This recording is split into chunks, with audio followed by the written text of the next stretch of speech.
What's up, everybody? Welcome back to the channel. You already know what it is. We're here to keep digging into what exactly Brad Stevens and the Boston Celtics are cooking up.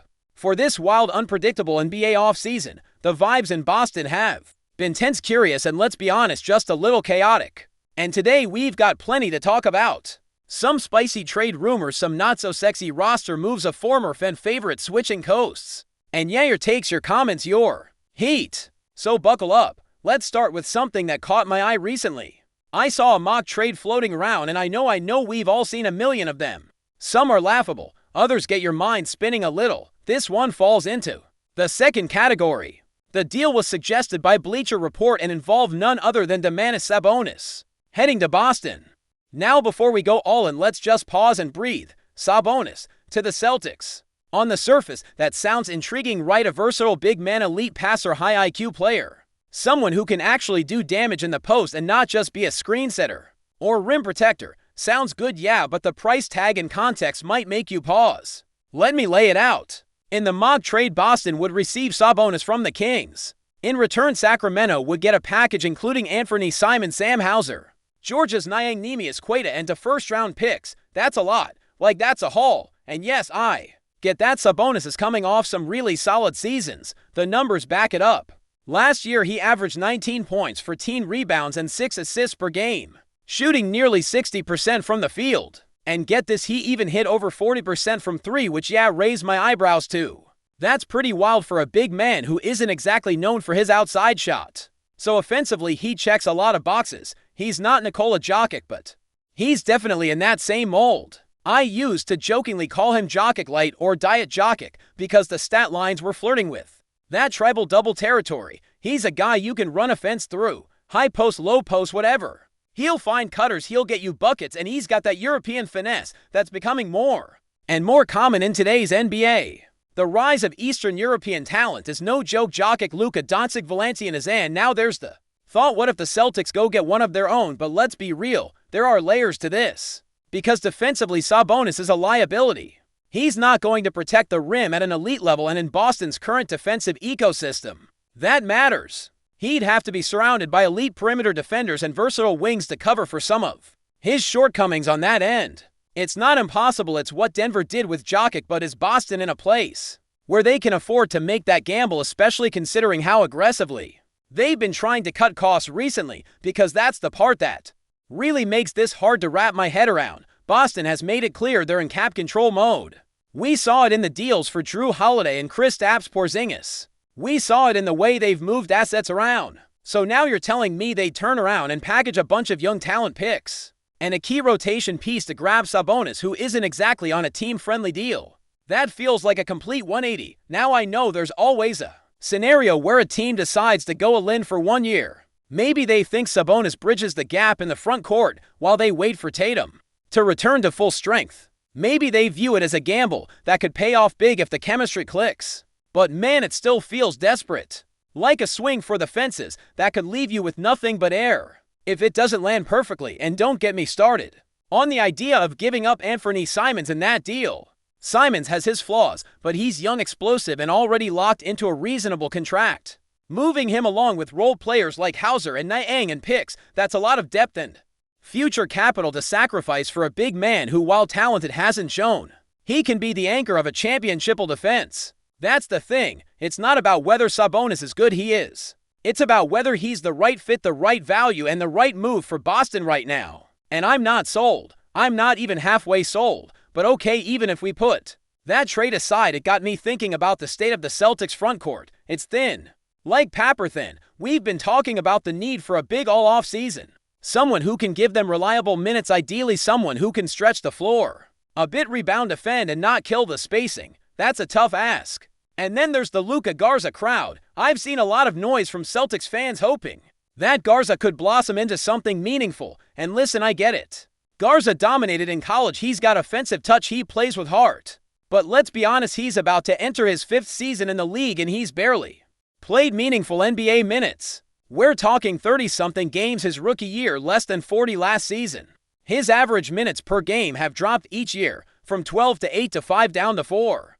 That's not trending in the right direction. Expecting a guy Like Garza, who's never played significant rotation minutes, to suddenly step in and be a reliable starter, or even a legit backup. That's asking a lot. That's gambling on hope instead of proven results. I'm not saying he can't contribute. If you told me he could give you 10 to 12 solid minutes a night, stretch the floor, rebound decently, I'd take that in a heartbeat, but we're not there yet.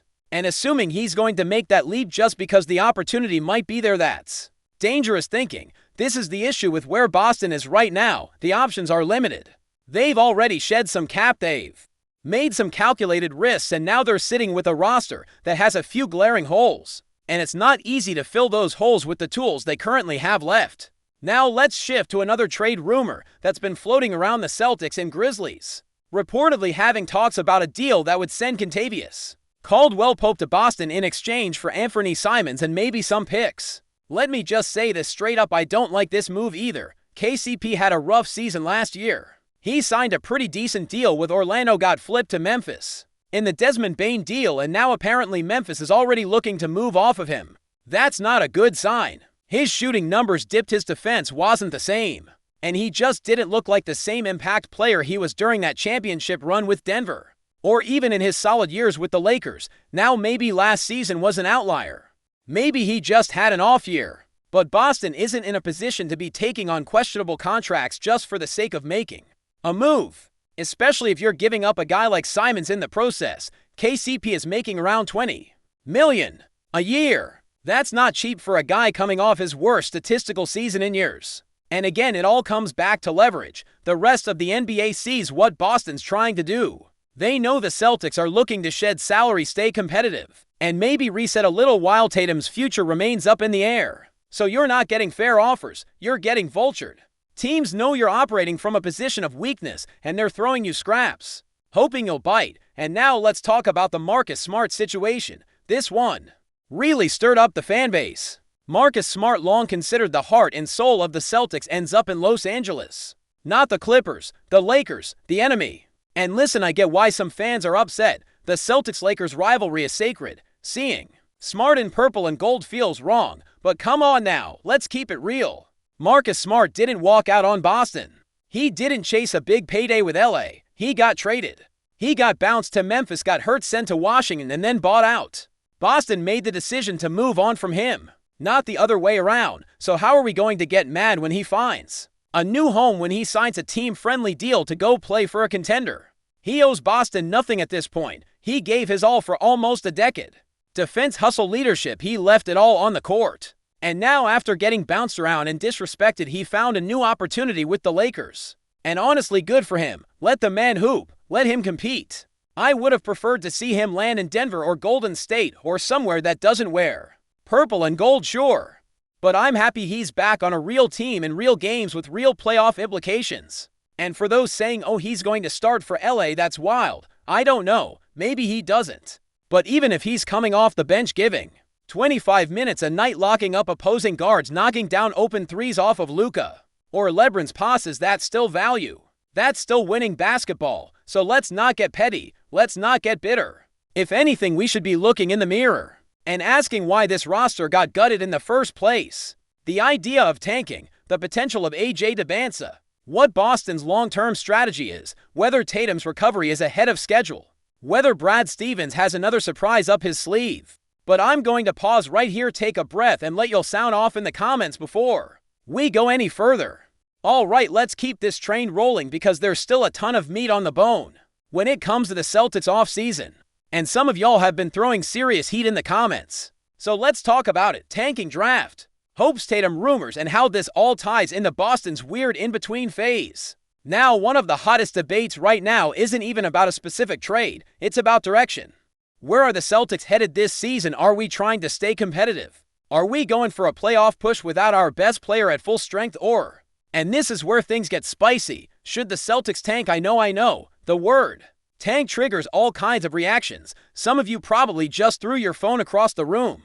But let's break this down logically, not emotionally, because there is a real strategic case for it. The idea isn't to blow it all up, trade everyone, and lose on purpose forever. It's about timing.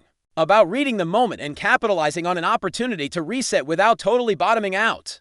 Think about this. Jason Tatum is hurt. We still don't know the full timeline. Yet there have been videos of him looking healthy, moving around, flying on planes without a boot. But until the Celtics make an official announcement, we have to assume that at the very least, he's going to miss a big chunk of the season, and without Tatum, this team, as currently constructed, is not a title contender. Could they fight for a 6th seed? Maybe. Could they make the play-in? Probably. But what does that really get you? A first-round exit, a mediocre draft pick, a season of treading water, or do you do what smart franchises have done in the past? Look at the Warriors. When Steph went down and Klay was recovering, they shut it down, reloaded with young talent. One of those picks ended up being James Wiseman, which that didn't work out. But the process was sound. They weren't competing that year anyway, so they used that time to build for the future. Then boom, 2020 to champs. Spurs, same thing. David Robinson goes down, they play it slow, land Tim Duncan, and a dynasty is born. Tanking, when done with purpose, isn't giving up, it's investing in tomorrow. And let's talk about the AJ Dembélé dream. Some of you have been all in on this kid, and honestly, I get it. He's special. Local guy from Brockton, grew up a Celtics fan, has all the tools to be a future all-star. That kind of story writes itself. But here's the problem. You don't just snap your fingers and land the #1 pick. It takes some luck, and more importantly, it takes a strategic commitment. If the Celtics finish the season floating around .500, they're not sniffing the top of the lottery. You don't get AJ by being decent. You get him by being bad. Temporarily, purposefully bad. But here's the wrinkle. This team still has talent. Jaylen Brown, Derek White, Simons. If he stays, Hauser, Pritchard. This isn't a tank-ready roster. These are hoopers, professionals who don't want to lose, and Jaylen especially is on that supermax. He's gunning for Almba, for legacy, for respect. He's not going to sit quietly if the front office tells him to take his foot off the gas. Same for Derek White, who just got a contract extension and still feels disrespected by the lack of accolades last season. These guys have pride. But here's where the accidental tank concept comes in. What if you don't deliberately try to tank? What if the season just naturally trends that way? Let's say Tatum isn't back until February. Let's say the team struggles to stay afloat without him. Let's say you lose a few close games, some rotation guys miss time, and before you know it, you're sitting at the 10th or 11th spot in the East by January. At that point, you don't push harder. You don't trade picks to get marginally better. You play the long game, because at the end of the day, the goal is a championship. And this current squad, without a healthy Tatum, isn't getting there, not unless some miracle happens or a hidden gem breaks out. So instead of wasting a year, maybe you make it count by setting yourself up for the next 5. That's where the draft comes in. And listen, this upcoming class isn't some generational group, but there are a few names, AJ included, who could be franchise cornerstones. If Boston has a shot at adding one of them to the core of Tatum, Brown, and White next year, that's a win. That's how dynasties get built. You need stars on rookie contracts that can contribute right away. And while we're dreaming, let's talk about Kristaps Porzingis. There's still a little whisper going around that maybe, just maybe, he returns to Boston next year. He's in Atlanta now, trying to prove himself on a team that's in the middle of a retool. But he's on an expiring deal. He's not tied down long term. So let's say he has a solid year with the Hawks. Tatum comes back healthy. The Celtics get a top 5 pick. Now all of a sudden you're looking at a roster with Tatum, Brown, White, Porzingis back in the fold, and a high-end rookie. That is how you reload fast. That's how you turn one tough year into a decade of contention. But that's the ideal scenario. The flip side is Boston gets caught in the middle. They don't commit to a direction. They fight to be average. They keep the roster mostly intact and try to hang around until Tatum returns. That's where you start to waste time. That's when you become the team everyone forgets. And that's what scares me. Now there are still other bigs on the board if Boston decides they don't want to tank. We've talked about Vucevic, and that rumor isn't going away. We've talked about other under-radar names like Isaiah Hartenstein, Wendell Carter Jr., maybe even a wild swing at someone like Adriaton if things go south in Portland. But all of those moves cost something. You're giving up picks, you're giving up cap flexibility, and you're tying yourself to new contracts. All without knowing exactly when Tatum is 100%, and that's the core of the issue. If Tatum was fully healthy, I'd be screaming at Brad Stevens to make a move right now. Go get Sabonis, go get a center, push for a title. But with the uncertainty around Tatum, it just doesn't make sense to go all in this second. You can't. How for build and half contend? That's how you end up like the post-Brooklyn Nets, stuck in the middle with no identity. Speaking of identity, let's go back to Marcus Smart one more time. Because honestly, this move to the Lakers still has me in my feelings a little. Not because he left, Like I said earlier, he didn't leave. He was traded, discarded, sent packing. Boston made that call, but seeing him in purple and gold, it stings. It really does. And it brought out some of the worst takes I've seen from Celtics fans in years. Some people out there really acting like Marcus betrayed us. Like he turned his back on the city. No, man, we turned our back on him. And now he gets to suit up for a team that's going to compete, play meaningful games, and maybe even make a deep playoff run. You think he should have gone to the Hornets, should have joined the Pistons? Nah.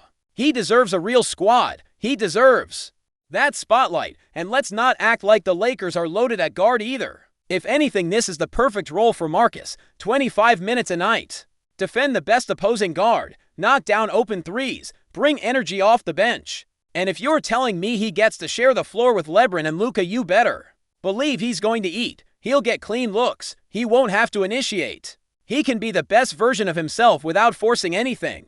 But beyond Smart, beyond the Lakers, beyond the Sabonis trade talk, this is all about Boston's next chapter, and the page is turning fast. Brad Stevens is on the clock. The fan base is restless. The players are watching, and every move from this point forward has to align with a long-term vision. You don't want to be the team stuck in NBA purgatory. Too good to rebuild, not good enough to contend. So where do we go from here? I think it starts with honesty. The Celtics have to be honest with themselves. What is this season really about? If Tatum's out longer than expected, then don't pretend.